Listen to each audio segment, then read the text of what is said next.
Vamos reviver os últimos 20 anos. É um tempo de grande avanço da democracia.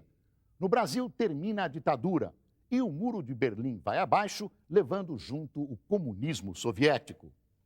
Mas as últimas eleições na mais pujante democracia do mundo, a americana, terminam numa briga na justiça. A ciência luta contra o vírus da AIDS e cria a ovelha Dolly, primeiro clone de um mamífero adulto. O mundo globalizado assiste à Guerra do Golfo pela televisão. Mas é a história de uma princesa que vai levar bilhões de pessoas a sonhar e chorar. –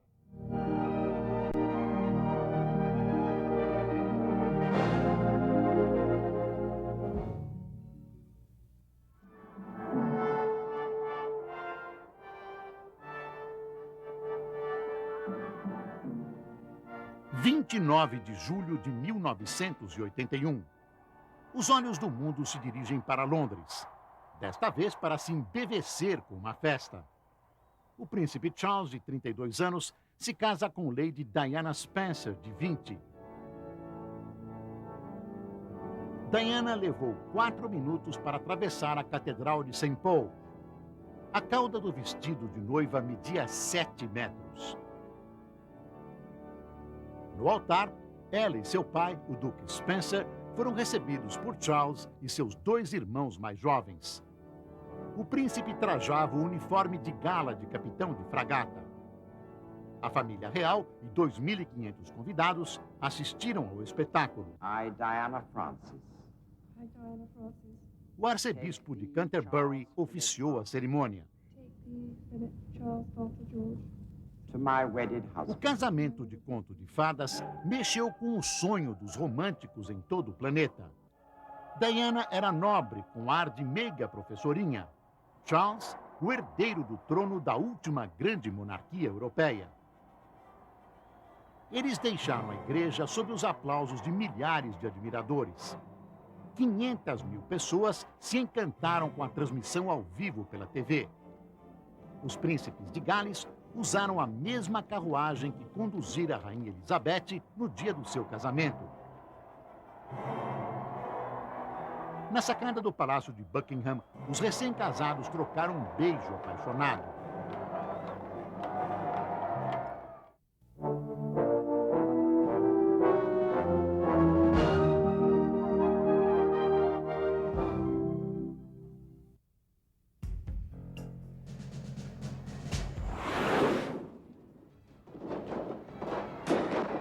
6 de outubro de 1981. O presidente do Egito, Anwar Sadat, é morto num atentado por membros de seu próprio exército. Sadat assistia a uma parada militar em comemoração do ataque a Israel no Yom Kippur 8 anos atrás. A exibição incluía desfile de tropas e voos rasantes. Um caminhão parou. Os ocupantes, vestindo uniformes do exército egípcio, jogaram bombas de efeito moral. Em seguida, abriram fogo com armas automáticas em direção ao palanque das autoridades.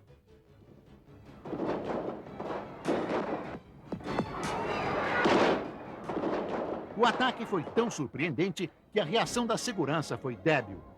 11 pessoas morreram, incluindo o presidente Sadat. 38 ficaram feridas. 3 atacantes foram mortos e outros 3 capturados. A maioria conseguiu fugir no meio da confusão. O ataque tinha sido obra de fundamentalistas islâmicos. Eles estavam descontentes com o recente tratado de paz assinado por Sadat com Israel. O assassinato de Anwar Sadat preocupou o mundo. O futuro da paz no Oriente Médio era novamente incerto. Mas o sucessor, o vice-presidente Hosni Mubarak, reafirmou os acordos e até os aperfeiçoou. –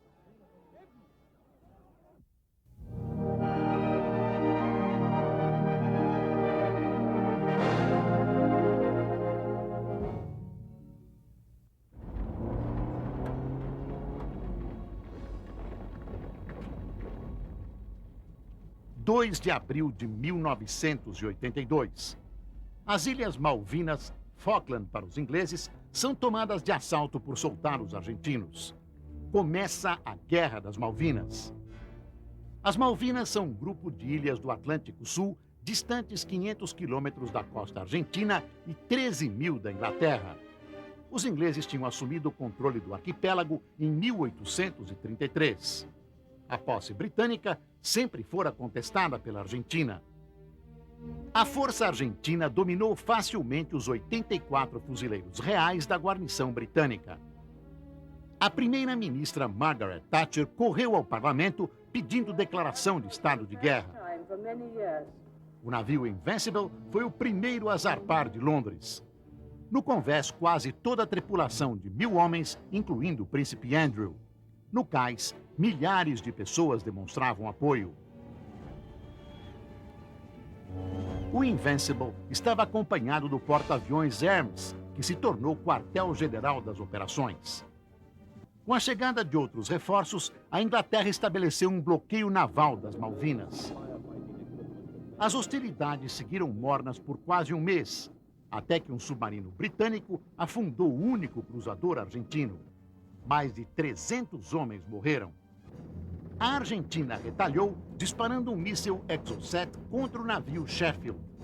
30 marinheiros ingleses morreram. O navio ficou imprestável e foi abandonado. Os ingleses iniciaram a invasão das Malvinas no dia 21 de maio com 5.000 fuzileiros. A Força Aérea tentava manter os caças argentinos afastados. Mas eles romperam a barreira e impuseram sérias baixas entre os invasores. O navio Antílope, atingido 2 vezes por mísseis de terra, explodiu. Mas nas ilhas, os fuzileiros ingleses avançavam. No dia 14 de junho, a Argentina, depauperada, se rendeu.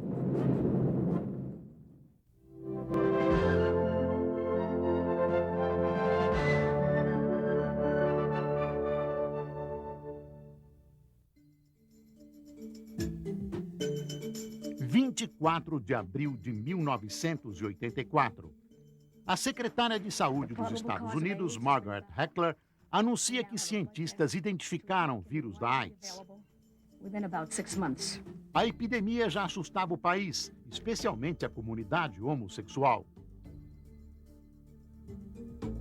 A descoberta dos primeiros casos aconteceu em 1981.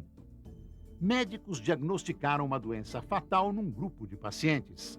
A maioria era de homossexuais. Eles passaram a ser vistos como responsáveis pela doença e reagiram com manifestações. Muita gente achava que o contágio poderia se dar com um simples aperto de mão ou outro contato casual. A doença foi batizada de Síndrome da Imunodeficiência Adquirida, a AIDS. Um estado em que o sistema imunológico do corpo humano é atacado, deixando a pessoa vulnerável a toda sorte de doenças. O Centro de Controle de Doenças norte-americano encontrou um grande número de casos nos Estados Unidos e Europa. Da África e vários países do terceiro mundo chegavam relatórios informando sobre uma situação parecida. Começaram a surgir casos entre heterossexuais, hemofílicos e usuários de drogas. Os médicos suspeitaram então que um terrível vírus estava sendo transmitido por produtos derivados do sangue. O Dr. Robert Gallo, do Instituto Nacional do Câncer dos Estados Unidos, investigou a AIDS utilizando informações do Instituto Pasteur da França. Em 1984, ele finalmente identificou o vírus da imunodeficiência humana, o HIV. Os médicos alertaram que ele poderia ser transmitido pelo sangue e pelo sêmen. Em meados da década de 80, cerca de 20 milhões de pessoas em todo o mundo estavam infectadas. Os órgãos de saúde lançaram campanhas agressivas direcionadas para a prática do sexo seguro. Novas drogas, como o AZT, ajudaram a conter, mas não eliminaram o vírus da maior praga do século XX.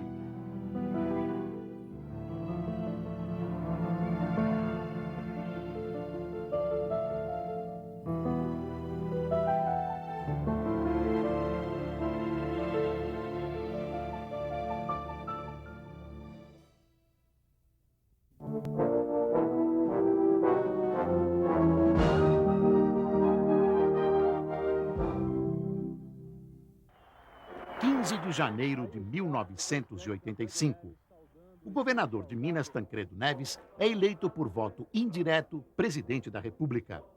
É o fim de 21 anos de ditadura militar no Brasil.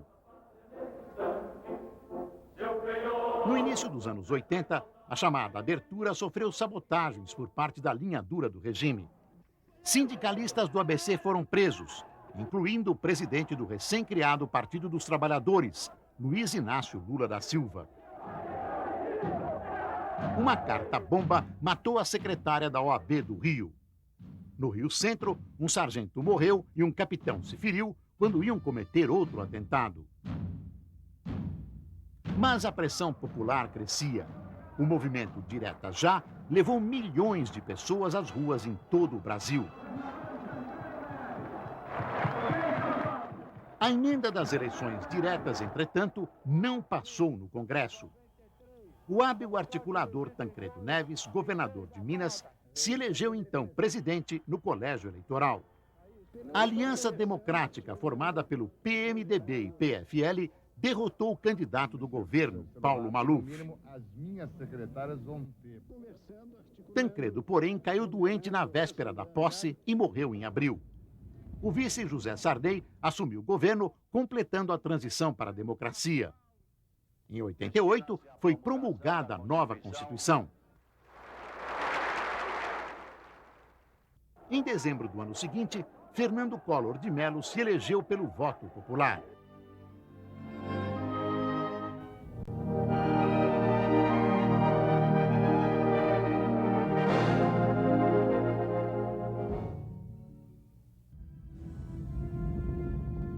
Challenger, go and throttle up.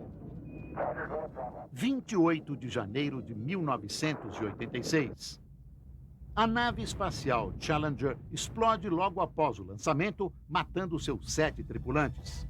Os Estados Unidos, chocados, acompanham a cena pela TV. Além da formação de gelo, que retardaria a partida da Challenger por 2 horas, nada havia de errado naquela manhã de céu azul. Afinal, era a 10ª missão desse ônibus espacial. E o programa era bem sucedido desde o lançamento do primeiro, o Columbia, em 1981. Ele subiu e, na volta, pousou como previsto, num lago seco da Califórnia. A Challenger, naquele dia, levava uma tripulante especial. A professora Krista McAuliffe era o primeiro não astronauta a viajar para o espaço. No Centro Espacial Kennedy, o comando da operação autorizou a contagem regressiva.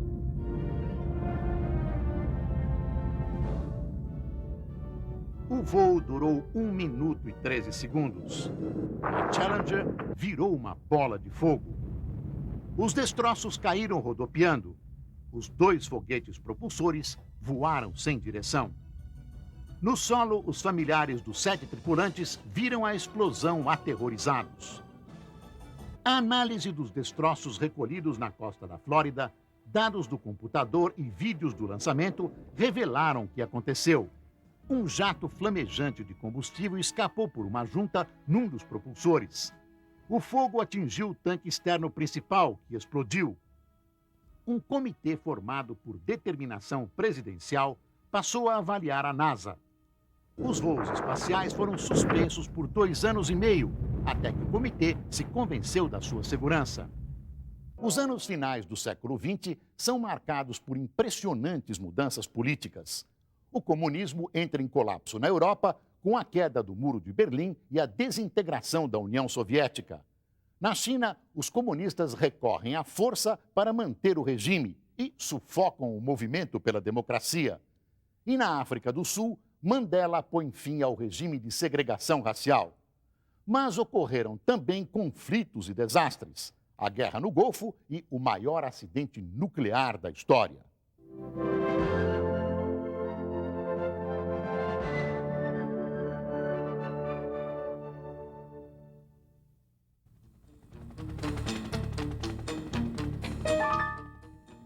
(26 de abril de 1986).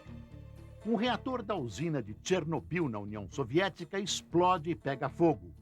É o pior acidente nuclear da história.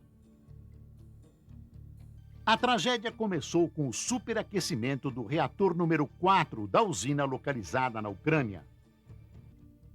O sistema de refrigeração comprometido provocou uma explosão. A câmara do reator se partiu. A reação fugiu do controle e o equipamento se incendiou. As partículas radioativas escaparam para o exterior. O reator não tinha nenhuma barreira de contenção. Por causa da radiação e da alta temperatura, o fogo teve de ser combatido à distância. Helicópteros jogavam areia e boro no reator derretido. Os pilotos arriscaram a vida. Mais tarde, muitos morreriam devido à contaminação. O reator de Chernobyl descarregou enorme quantidade de radiação na atmosfera. As partículas se espalharam por milhares de quilômetros. O aumento da radiação foi detectado até na Escandinávia. A União Soviética escondeu o acidente durante 3 dias. Quando começou a divulgar, o fez em conta-gotas. 9 dias depois do acidente, o chefe do Partido Comunista, Boris Yeltsin, revelou um pouco do que tinha realmente acontecido.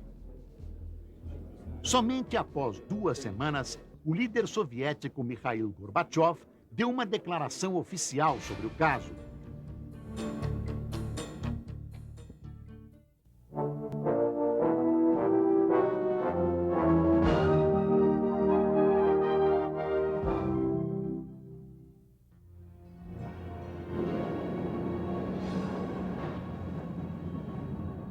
Em 4 de junho de 1989, o governo chinês coloca tanques de guerra na Praça da Paz Celestial, em Pequim, para liquidar a manifestação estudantil pela democracia. Milhares foram mortos. Os protestos tinham começado em abril. Os estudantes chineses reivindicavam a abertura política e o fim da corrupção nos altos escalões do governo. Durante mais de um mês, eles ocuparam quase diariamente a Praça da Paz Celestial. Ali ficam os principais órgãos de poder. Os manifestantes construíram uma enorme estátua de gesso que batizaram de Deusa da Democracia. Era inspirada na Estátua da Liberdade americana. A cúpula do Partido Comunista exigiu o fim das manifestações. No início de junho, tropas do exército cercaram a praça. Em seguida, tanques de guerra e soldados atacaram os estudantes. A maioria foi removida à força. Entre 2.000 e 5.000 foram mortos, segundo estimativas dos correspondentes internacionais. O governo chinês admitiu a matança, mas em número bem menor. A operação militar se estendeu por toda a noite. De manhã, mais reforços chegaram para terminar o serviço. Um último estudante se colocou na frente de uma coluna de tanques. Ele chegou a subir no da frente, tentando persuadir o comandante a recuar. Não conseguindo, se postou novamente à frente da coluna. Estas imagens comoveram o mundo. Aquele estudante virou símbolo da luta por liberdade.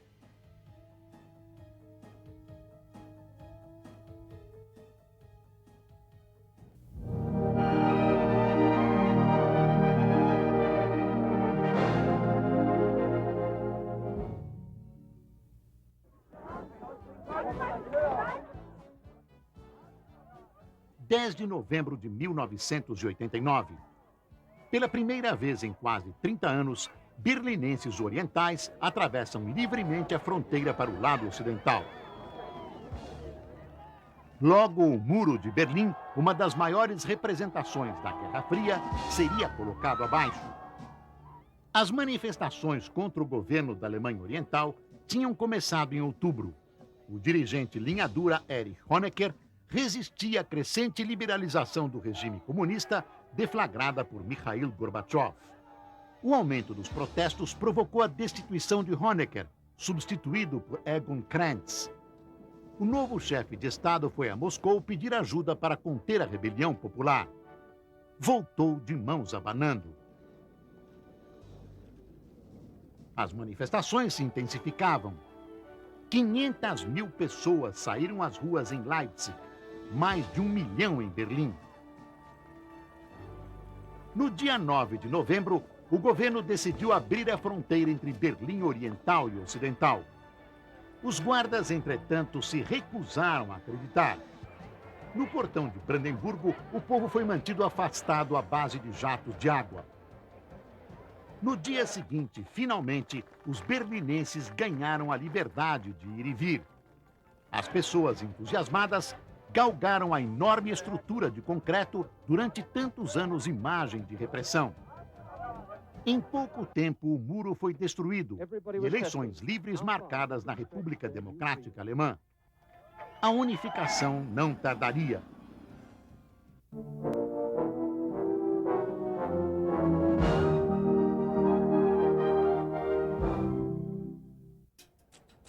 11 de fevereiro de 1990. Os negros sul-africanos celebram a libertação de Nelson Mandela. A mulher, Winnie, estava ao lado dele quando Mandela deu os primeiros passos como homem livre depois de passar 27 anos na cadeia. Mandela era um herói para os negros. Seu nome era sinônimo de oposição ao apartheid, o odioso regime de segregação racial na África do Sul. A libertação de Mandela marcou um período de grandes mudanças. O presidente reformista Frederick de Klerk revogou a legislação racista e legalizou o Congresso Nacional Africano, o maior grupo de oposição. Mas, apesar das comemorações, ainda havia tensão e violência. Mandela lutou muito para acabar com a segregação racial. Em 1944, depois de obter seu diploma de advogado, ele ajudou a criação do Congresso Nacional Africano. Suas atividades políticas fizeram com que fosse preso e condenado à prisão perpétua. Mandela passaria quase metade de sua vida na cadeia, mas continuou a liderar a luta contra a minoria branca. Quando foi solto aos 71 anos, ele surpreendeu o mundo ao afirmar que negros e brancos deveriam trabalhar juntos para criar uma nova África do Sul, onde todo o povo pudesse ser livre. A primeira viagem de Mandela ao exterior mostrou que ele era uma unanimidade mundial. O guerreiro da liberdade foi recebido como herói em Londres, Paris e Nova York. Em 94, Nelson Mandela se tornou o primeiro presidente negro da África do Sul, depois de vencer a primeira eleição democrática no país. –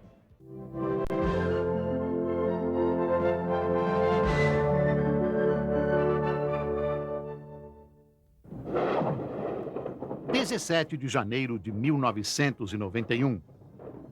Pela primeira vez na história, o mundo assiste ao vivo a uma guerra na televisão. Foi o bombardeio contra Bagdá, a capital iraquiana, e também o início da Operação Tempestade no Deserto, contra o Iraque de Saddam Hussein. A TV mostrava as armas antiaéreas do Iraque atirando nos aviões de combate aliados, que bombardeavam alvos estratégicos na cidade. O conflito havia começado 5 meses antes, quando as forças de Saddam Hussein invadiram Kuwait.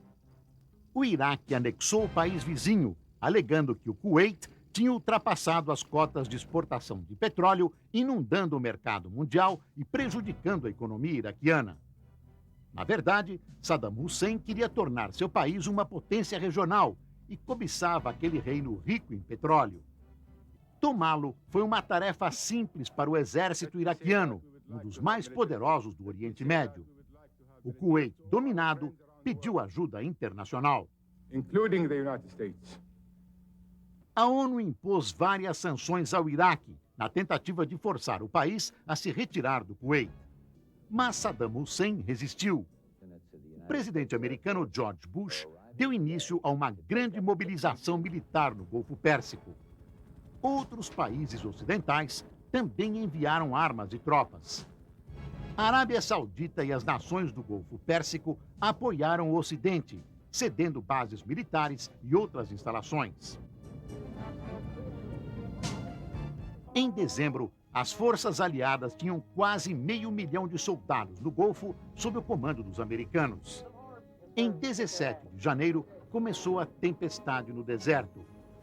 Aviões aliados realizaram mais de 100 mil missões de combate empregando bombas inteligentes guiadas a laser.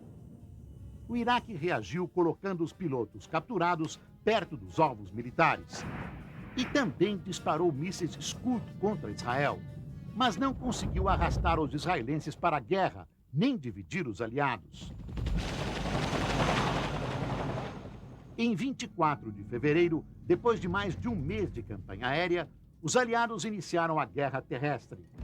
O comandante americano Norman Schwarzkopf lançou sua ofensiva na frente ocidental, penetrando facilmente no território do Kuwait.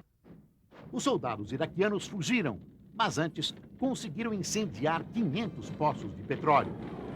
Eles fugiram para o norte, de volta ao Iraque, mas 10 mil ficaram presos num gigantesco engarrafamento e foram mortos em ataques aéreos. Nos primeiros 2 dias de combates, 30 mil iraquianos se renderam. No dia 27 de fevereiro, 100 horas depois do início do ataque terrestre, Bush ordenou um cessar-fogo. 110 mil soldados iraquianos e milhares de civis do Kuwait morreram. As forças aliadas registraram apenas 340 baixas.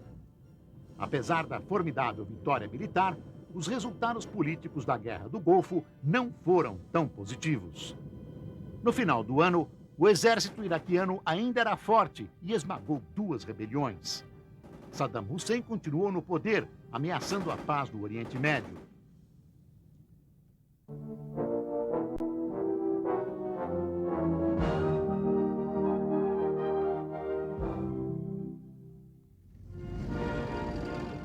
Em 19 de agosto de 1991, uma tentativa de golpe em Moscou abre caminho para o colapso do comunismo e da União Soviética. Naquela segunda-feira, 8 líderes comunistas da linha dura tentaram destituir o presidente Mikhail Gorbachev, declarando estado de emergência no país. Gorbachev deveria voltar a Moscou no dia seguinte para assinar um acordo que acabaria com o poder do Kremlin sobre as outras repúblicas soviéticas. Os golpistas não queriam que isso acontecesse e mandaram a KGB, a polícia política, cercar a dátia de Gorbachev no Mar Negro para impedir que ele retornasse à capital. O líder do golpe era o vice-presidente Gennady Naev. Ele assumiu a presidência declarando ao povo que Gorbachev estava incapacitado para governar por motivos de saúde. Mas após 6 anos de reformas, não era tão fácil retornar à ditadura comunista. Uma multidão se reuniu diante do parlamento russo para enfrentar os golpistas. O recém-eleito presidente da Rússia, Boris Yeltsin, subiu em um tanque e denunciou os conspiradores, convocando o povo a resistir. Os militares estavam divididos e os golpistas não conseguiram ocupar todas as emissoras de rádio e TV. 48 horas depois, o golpe estava condenado ao fracasso. No dia seguinte, uma quinta-feira, Gorbachev voltou a Moscou. Os golpistas foram presos e acusados de traição. Ironicamente, a tentativa de salvar a União Soviética só apressou seu fim. As repúblicas bálticas aproveitaram a crise para declarar sua independência e foram seguidas pelas outras repúblicas soviéticas. Em 25 de dezembro de 91, a União Soviética oficialmente deixou de existir. 74 anos depois de Lenin e os bolcheviques chegarem ao poder, o Partido Comunista estava derrotado, vítima de uma segunda revolução russa.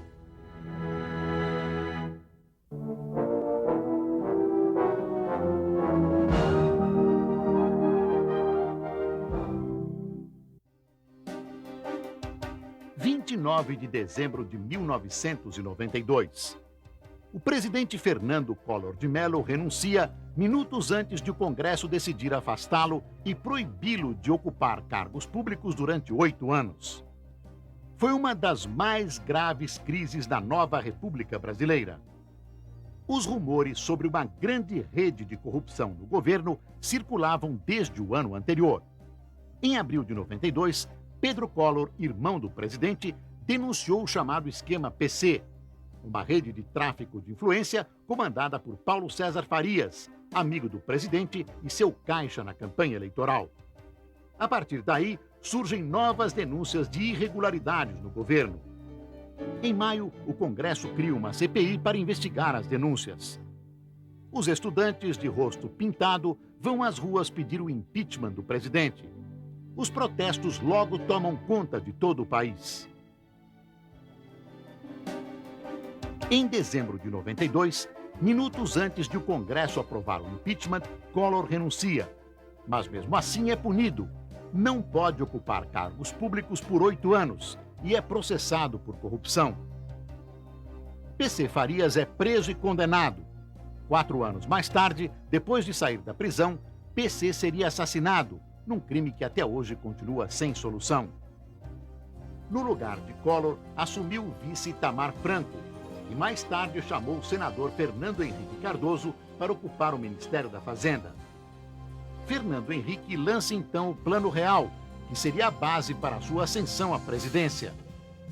Graças ao sucesso do Real, Fernando Henrique Cardoso é eleito presidente em 94, após derrotar Lula no segundo turno, e reeleito em 98. Mas uma crise financeira internacional iria colocar seu governo em xeque logo no início do segundo mandato. Os anos finais do século XX são agitados e surpreendentes. O mundo é apresentado à ovelha Dolly, o primeiro clone de um mamífero adulto, e uma obscura milícia de extrema-direita promove o mais violento atentado terrorista da história americana. Um conto de fadas termina em tragédia. A princesa Diana morre num acidente em Paris. Israel e os palestinos tentam pôr fim a 45 anos de conflitos. Mas as mortes e a violência continuam. –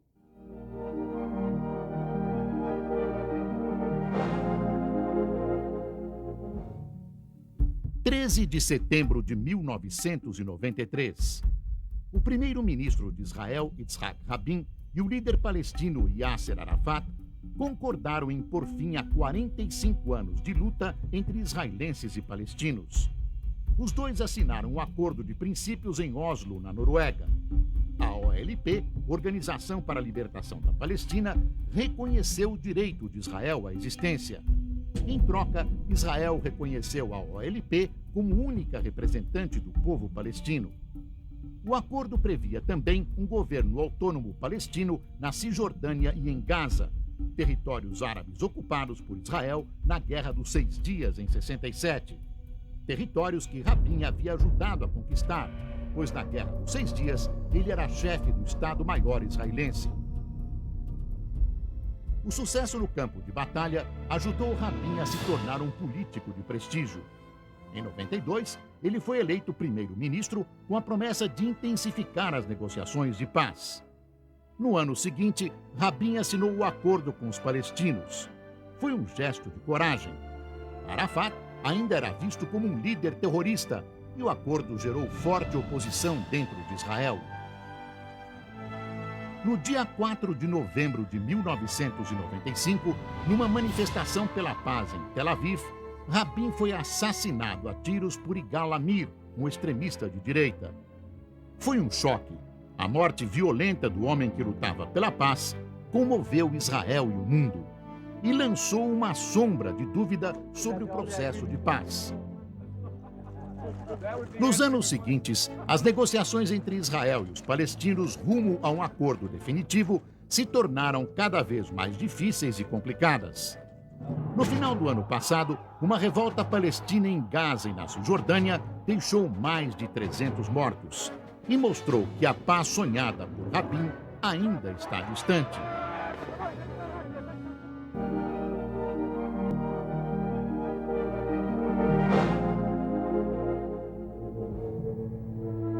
De maio de 1994. Tragédia no Autódromo de Imola, na Itália. O brasileiro Ayrton Senna, tricampeão mundial de Fórmula 1, morre em um terrível acidente no Grande Prêmio de San Marino. Ele tinha apenas 34 anos. Sua morte provocou comoção não só no Brasil, como em todo o mundo. A Williams de Senna saiu da pista na curva Tamborello, batendo violentamente contra o muro de proteção. Mais tarde, as investigações mostraram que o acidente foi causado pela quebra da coluna de direção do carro. O jovem Ayrton Senna era um dos maiores ídolos brasileiros. O país inteiro chorou sua morte. E a memória do piloto e grande esportista ainda aparecia presente um mês mais tarde, quando a seleção brasileira de futebol entrou em campo nos Estados Unidos em busca do Tetra. A equipe não foi tão brilhante quanto a de 70. E na final, a vitória sobre a Itália só aconteceu nos pênaltis. Mas a seleção jogou um futebol competitivo e conseguiu fazer do Brasil o primeiro tetracampeão mundial. O destaque da Copa foi o baixinho Romário, que mostrou seu talento e entrou para o time dos grandes ídolos brasileiros. Time onde brilha também o tenista Gustavo Kirten, Guga. Número 1 do mundo no ano passado, Guga projetou as cores do Brasil no cenário internacional. Assim como Fernanda Montenegro fez no mundo do cinema.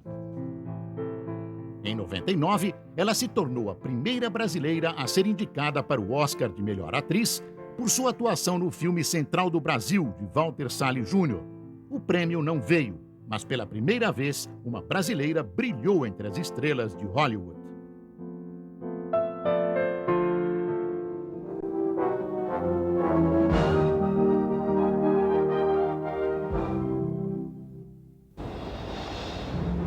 Dia 19 de abril de 1995. Uma poderosa explosão destrói um prédio do governo na cidade de Oklahoma, nos Estados Unidos. A bomba estava numa caminhonete estacionada diante do edifício de 9 andares. O impacto da explosão foi devastador. 168 pessoas morreram e centenas de outras ficaram feridas. Bombeiros, policiais, especialistas em resgate e médicos trabalharam sem parar, esperando encontrar sobreviventes debaixo de toneladas de escombros. Nas primeiras 24 horas, os esforços se concentraram nas crianças que estavam numa creche no edifício. Foram momentos terríveis e dramáticos. As equipes retiravam os sobreviventes atordoados e feridos do meio dos destroços.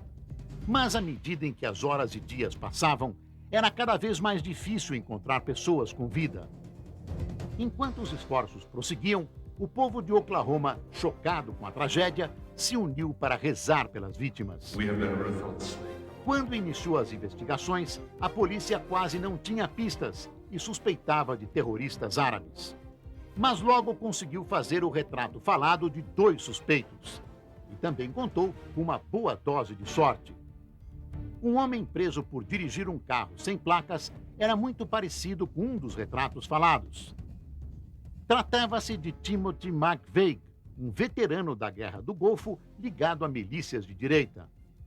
No carro do suspeito, a polícia encontrou as provas que o ligavam ao atentado. Um amigo de McVeigh, Terry Nichols, foi indiciado como cúmplice.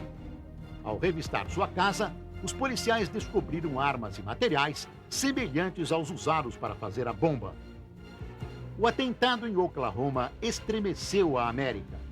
Pela primeira vez, o terrorismo atacava os americanos em sua própria casa.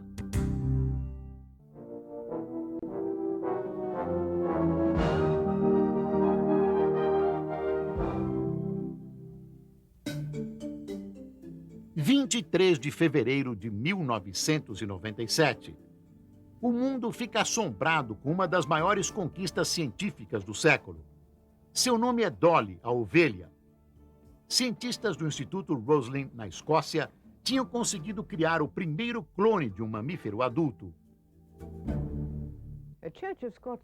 O anúncio da existência de Dolly deu início a uma grande controvérsia sobre os perigos da clonagem. Em especial, a clonagem de seres humanos, que agora era uma possibilidade real. O presidente americano Bill Clinton manifestou sua preocupação sobre as questões éticas da clonagem. Até então, os clones eram matéria para a ficção científica. O homem já tinha criado clones de bactérias e plantas, e até clones de mamíferos, mas a partir de células de embriões. No caso de Dolly, pela primeira vez, o clone tinha sido criado a partir de uma célula retirada de um mamífero adulto. Para criar Dolly, os cientistas do Instituto Roslin primeiro extraíram uma célula da glândula mamária de uma ovelha adulta. Então desenvolveram a célula no laboratório por 6 dias. O passo seguinte foi retirar um óvulo de outra ovelha. O DNA, o código genético do óvulo, foi substituído pelo DNA da célula da primeira ovelha. O embrião resultante foi implantado em uma terceira ovelha, que gerou Dolly, uma cópia genética exata da primeira ovelha. Os benefícios e também os riscos da clonagem são tremendos, como reconheceu o professor Ian Wilmot, principal criador de Dolly. Essa tecnologia promete ajudar na criação de novos remédios e também salvar espécies ameaçadas. Mas ninguém sabe prever as consequências da clonagem de seres humanos. E já existem cientistas trabalhando nesse sentido. Pesquisas recentes indicam que clones de mamíferos adultos como Dolly podem envelhecer mais rapidamente que os outros animais. Mas quanto às consequências a longo prazo da clonagem, só o tempo poderá esclarecer. –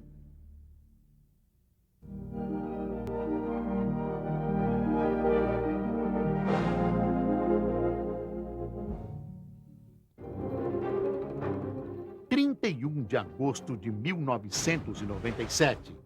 Paris, França. Um violento desastre de automóvel provoca a morte de uma das mulheres mais famosas e admiradas do mundo, Diana, a princesa de Gales. No acidente, também morrem o namorado dela, Dodi Al-Fayed, e o motorista do carro, Henri Paul. O outro passageiro, o segurança Trevor Rees-Jones, sobreviveu, apesar de seus ferimentos gravíssimos. O mundo foi tomado por um grande sentimento de dor pelo destino trágico de Diana. Foi também uma demonstração de seu grande carisma e da afeição do público pela princesa do povo, como ela era chamada. Diana Frances Spencer era de família aristocrática e, quando pequena, brincava com os filhos da rainha. Depois de completar os estudos, trabalhou como professora num jardim da infância e também restabeleceu contato com a família real britânica, tornando-se namorada do príncipe Charles. Em 29 de julho de 81, milhões de pessoas viram pela TV o casamento de Charles e Diana. A cerimônia em Londres teve a magia de um conto de fadas. Diana, a professora, torna-se a princesa de Gales, admirada e adorada no mundo inteiro. Nos anos 80, o casal teve 2 filhos, William e Harry. Mas, apesar do glamour e do charme da vida da princesa, o casamento real estava desmoronando. Charles tinha retomado um antigo relacionamento com Camilla Parker Bowles. O estresse causado pela situação levou Diana a tentar o suicídio. Ela também desenvolveu uma desordem alimentar, a bulimia, e depois, como confessaria anos mais tarde, também teve casos extraconjugais. Em 96, após 15 anos de casamento, o conto de fadas chegou a um final decididamente infeliz. Diana dedicou-se a ajudar as vítimas da AIDS e das minas explosivas. E começou a namorar Dodi Al-Fayed, um playboy filho de um milionário egípcio radicado na Grã-Bretanha. Na noite de 31 de agosto de 97, veio a tragédia. Um acidente no túnel d'Alma, em Paris, provocou a morte da princesa. O desastre gerou grande controvérsia. O motorista Henri Paul estava embriagado e dirigia em alta velocidade. Outros culparam os paparazzi, fotógrafos de celebridades que estavam perseguindo Diana e Dodi naquela noite.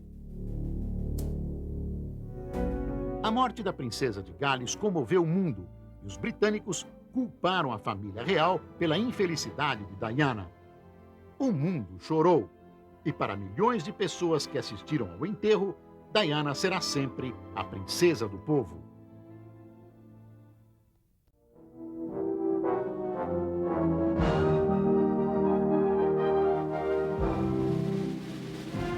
Em 7 de novembro de 2000, as eleições presidenciais se transformaram num vexame para a democracia mais admirada do mundo, a americana.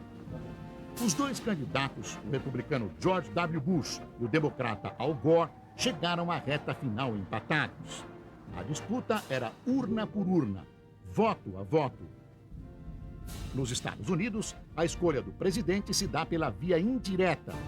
Cada estado faz sua eleição e o vencedor ganha um certo número de votos no colégio eleitoral. Nem sempre o mais votado no país todo é o vitorioso no colégio eleitoral.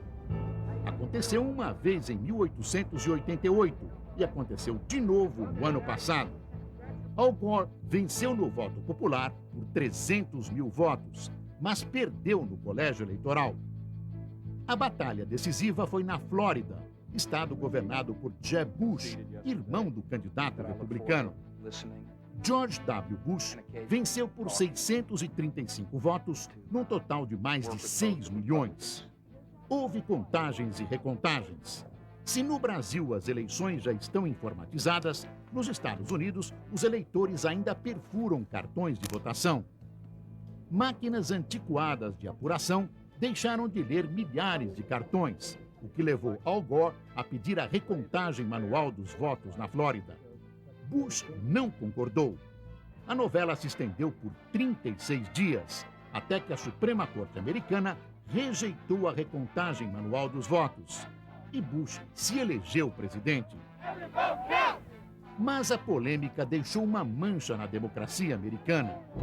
Foi a segunda crise em apenas 2 anos.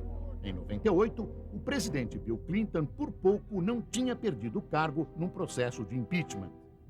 Clinton foi acusado de cometer perjúrio para esconder seu relacionamento sexual com Monica Lewinsky, uma ex-estagiária na Casa Branca. Depois de enfrentar uma investigação liderada pelo promotor Kenneth Starr, Clinton confessou seu erro na TV diante do mundo inteiro. A confissão ajudou o presidente a escapar do impeachment, mas sua biografia ficou marcada para sempre.